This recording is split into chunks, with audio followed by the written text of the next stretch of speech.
La película toma lugar en Alemania, en pleno apogeo de la Segunda Guerra Mundial, por lo que muchos hombres son convocados al frente cuanto antes. El teniente de la Wehrmacht, Clemens Forel, uno de los seleccionados, y antes de abordar al tren hacia su inevitable destino, se despide de su esposa Catherine y de su pequeña hija Lisa, prometiéndoles que regresará a casa pase lo que pase. Más vale que lo haga, porque viene otro hijo en camino. Cuando finaliza la Segunda Guerra Mundial, los problemas de Clemens no hacen más que comenzar, dado que es capturado por los soviéticos y debido a su relación con los alemanes es condenado a 25 años de trabajos forzados en un remoto gulag de Siberia. Eso sí puede sobrevivir al viaje hasta ese lugar, dado que lo lanzan a un tren con el resto de prisioneros sin apenas comida ni agua. A raíz de la intensa nevada, los reclusos se apretujan en un intento de darse calor, aunque algunos no sobreviven. Lo único que mantiene en pie al protagonista es la promesa de volver con su familia, mas ellos reciben una carta de la Cruz Roja informando que no hay rastros de Clemens. Catherine asume lo peor de inmediato, temiendo que tendrá que criar por su cuenta a 2 niños en un país destrozado por la guerra. Por su parte, la pequeña Lisa mantiene su fe intacta, pidiéndole a la Virgen María que le traiga a su padre de vuelta. Regresando con los prisioneros, estos se encuentran en un peor estado si eso era posible, viéndose obligados a beber su propia orina. Finalmente, los pocos que sobreviven son expulsados del tren para continuar el viaje a pie a través de un páramo helado, donde no pueden ni detenerse unos segundos a descansar sin ser vapuleados por los guardias. Al pasar por un lago congelado, uno de los prisioneros se desploma, causando que un soviético dispare cerca de él a manera de advertencia. Con esto solo consigue romper el hielo del lago y el prisionero muere en las gélidas aguas. Al final de una travesía infernal llegan a Cabo Dezhnev, el campo de trabajo donde su sentencia oficialmente dará inicio. El Gulag está bajo la nueva administración del teniente Kamenev, cuyo superior le indica que dado su excelente historial militar podría estar en un sitio mejor como Leningrado. No obstante, el teniente desea quedarse aquí, argumentando que lo siente como su deber. Dicho eso, se dirige al médico de la prisión, el Dr. Stoffer, y le indica que tiene mucho trabajo por delante con los prisioneros recién llegados, y ya de por sí estaba muy ocupado con un brote de tifoidea. Durante la inspección inicial, el protagonista se da cuenta de que la prisión no cuenta con alambrados ni torres de vigilancia. Entonces un compañero corta sus esperanzas de golpe, advirtiéndole que en el círculo ártico no son necesarias tales precauciones, pues la región por sí sola puede matarte. En eso, Kamenev ordena la ejecución de los reclusos débiles y enfermos, por lo que Stoffer reconoce que realmente no necesita un doctor, excepto para los certificados de muerte. Pasan las horas y los nuevos reclusos siguen parados sobre la nevada, en lo que Kamenev obliga a desvestirse a un jovencito que solo estaba escondiendo una carta de su madre. Enseguida, Clemens empieza a quitarse su abrigo con la intención de dárselo a su camarada, desafiando directamente al teniente, quien le pide que se quede su abrigo. Vaya que lo necesitará. En la suciedad de las minas, los prisioneros son despojados de su cabello, tras lo cual son obligados a trabajar en condiciones extremas. Así sobreviven por varios años, enfrentándose a derrumbes en los túneles y recibiendo muy poca comida a cambio. En medio de esto, Clemens es asignado personalmente por el teniente Kamenev a reparar un motor. Si bien él no se siente capaz, el teniente le recuerda que su expediente militar dice que es mecánico. Sin otra opción, el protagonista comienza a trabajar en el motor, revelando al anterior ingeniero y revelando que también sabe un poco de ruso. Por la noche la máquina por fin arranca y él aprovecha el ruido para tratar de huir. A través de la cinta transportadora se lanza a un vagón que lo lleva a su libertad, o eso creía, porque es interceptado por un guardia. Como castigo es encerrado en un pequeño pozo en el que está expuesto tanto al sol como a la lluvia. Desde el exterior, Kamenev le deja claro que huir no tiene caso, puesto que el destino más cercano es Alaska y está bajo el control de los estadounidenses, que en aquel entonces eran aliados de los soviéticos, es decir, aun si consigue escapar lo terminarán devolviendo. Dicho eso, el teniente pone fin a su cargo, no sin antes prometerle que el Gulag será su tumba. De vuelta en las minas, es vapuleado por sus propios compañeros por tratar de abandonarlos. Debido a sus heridas, es atendido por el Dr. Stoffer, quien reconoce que tiene mucha fiebre. Desesperado, el prisionero le pide que le envíe una carta a su familia de su padre, mas el doctor se lamenta de que jamás llegaría a ellos. Hace tiempo que Lisa dejó de ser una niña pequeña, y si bien su madre le ha dicho que su padre es prisionero en Rusia, sus esperanzas de verlo de nuevo se van apagando poco a poco. La parte buena es que Clemens se recupera de su dolencia, y la mala es que Stoffer le muestra que lo que rodea la prisión no son telarañas, sino plomo. Tarde o temprano los terminará matando a todos. Con más razón el protagonista desea huir, y es tanta su insistencia que el doctor le ofrece su ayuda. Por tanto, Clemens se cuela a su oficina por la noche, con la intención de trazar un plan. De pronto, Kamenev toca la puerta, así que el recluso se esconde en un vestidor. Por fortuna, el teniente está algo pasado de copas, y no se da cuenta de nada. Una vez se retira, el doctor le da a Clemens todo lo que necesitará en su viaje. El prisionero se siente agobiado por su rapidez, a lo que el señor responde que debe escapar esta misma noche, o de lo contrario le será imposible. En eso también le habla sobre un escondite en el que encontrará más suministros, confesando que eran para su propio escape, pero desistió de ello cuando se enteró de que padecía de un cáncer terminal. Antes de separar sus caminos, le indica la dirección de su hogar y le pide que se despida de su esposa en Magdeburgo por él. Tras compartir una última mirada con el doctor que le salvó la vida, el protagonista inicia su escape. Al escuchar la mochila escondida, supera las defensas del Gulag y se adentra a lo desconocido. Cuando se percata de su ausencia, un enfurecido Kamenev confronta a Stoffer, solo para descubrirlo muerto por una inyección letal. Igualmente, el teniente localiza al prófugo y se lanza a perseguirlo con su trineo de perros.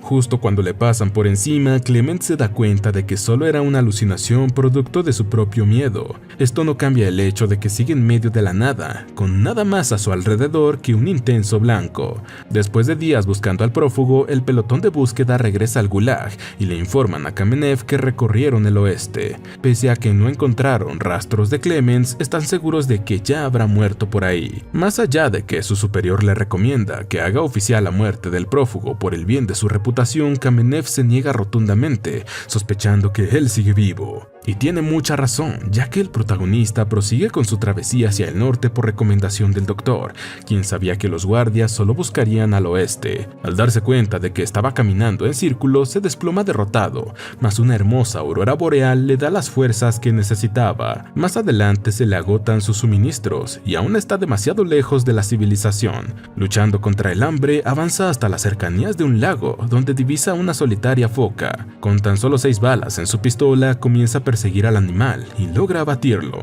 Aunque más que comer, Clemens aprovecha el calor en el interior del cadáver y su grasa para tender sus heridas. Tras mucho deambular por el gélido norte, se topa con un solitario arbolito, una señal de que va en la dirección correcta. Una noche, mientras dormía cerca de un bosque, es sorprendido por un par de buscadores de oro siberianos, Semyon y Anastas, los cuales no representan una amenaza e incluso lo invitan a su refugio debido a la tormenta inminente.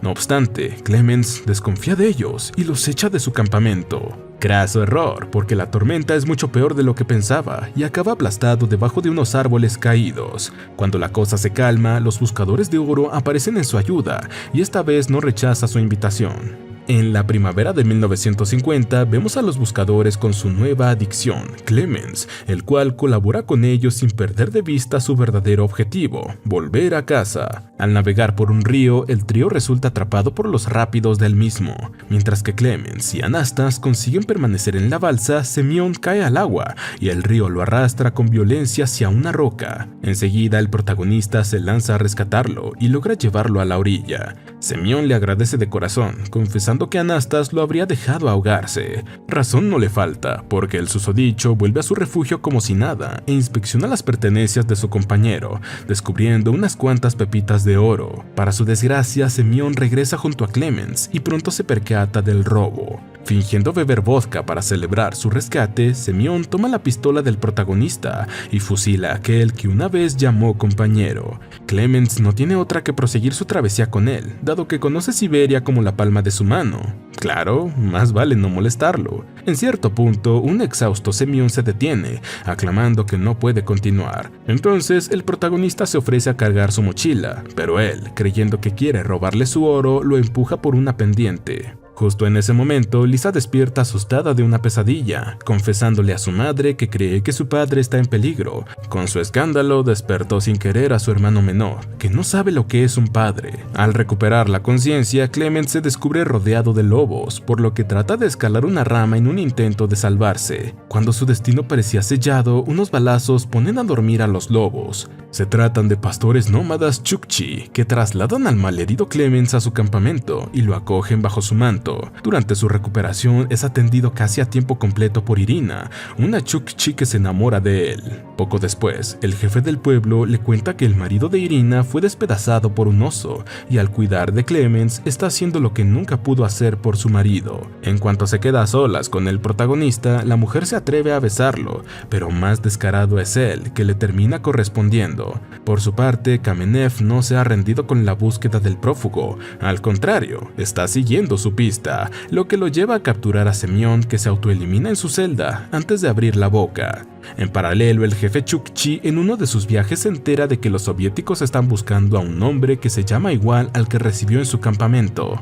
Al informarle sobre esto al protagonista, este le agradece por su ayuda y se dispone a abandonar el campamento por la seguridad de los Chukchi, quienes le obsequian uno de sus característicos perros que lo estuvo acompañando desde un principio. Irina se encarga de llevarlo al límite de su territorio, donde con el corazón roto se despide de él con un amuleto de la suerte. Acompañado de su perro Argish, el hombre continúa con un viaje que no parece tener fin. Así avanzamos al verano de 1951, cuando el perro se cuela en un aserradero. Clemens aparece justo antes de que le dispararan, mas eso llama la atención de los trabajadores. Si bien reconoce su acento alemán, el capataz le ofrece el puesto de guardafrenos de su tren de mercancía. Clemens acepta gustoso, creyendo que volverá a casa. Sin embargo, al llegar a la estación se topa con un montón de soldados soviéticos esperándolo. Enseguida toma a su perro y se baja del tren, solo para ser sorprendido por un fantasma de su pasado, Kamenev.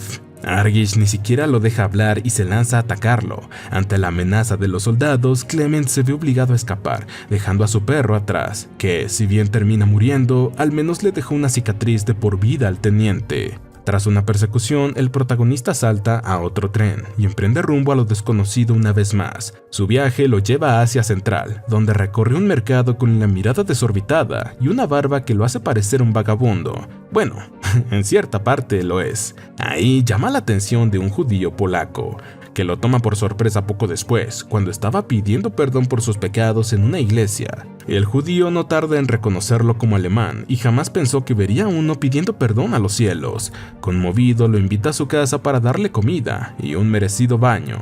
Pese a que se mueven con discreción por las calles, son vistos por un civil que se dirige a la central de la policía soviética. Al enterarse de la misión de Clemens, el judío se ofrece a ayudarlo a conseguir un pasaporte falso. Cuando él le pregunta por qué está asistiendo a un alemán, el judío contesta que los soldados solo estaban cumpliendo órdenes de su líder. Ahora él tiene que cumplir las suyas. Con su nuevo pasaporte, el protagonista se despide del judío y se dirige a la frontera iraní. Mientras tanto, el judío recibe la inesperada visita del teniente Kamenev, el cual ha oído rumores sobre su hospitalidad. Debido a una avería del camión de inmigrantes, Clement se dirige a pie a la frontera iraní. Ya en el puente a aquel país se topa con un rostro familiar, Kamenev, quien lejos de detenerlo lo deja cruzar, aclamando que ya ha ganado. Clemens no entiende estas palabras hasta que pisa Irán, donde es confundido por un espía soviético y es tomado prisionero. Después de un año tras los barrotes, las autoridades convocan a su presunto tío, que le cuesta reconocerlo como su sobrino debido a su deteriorado aspecto.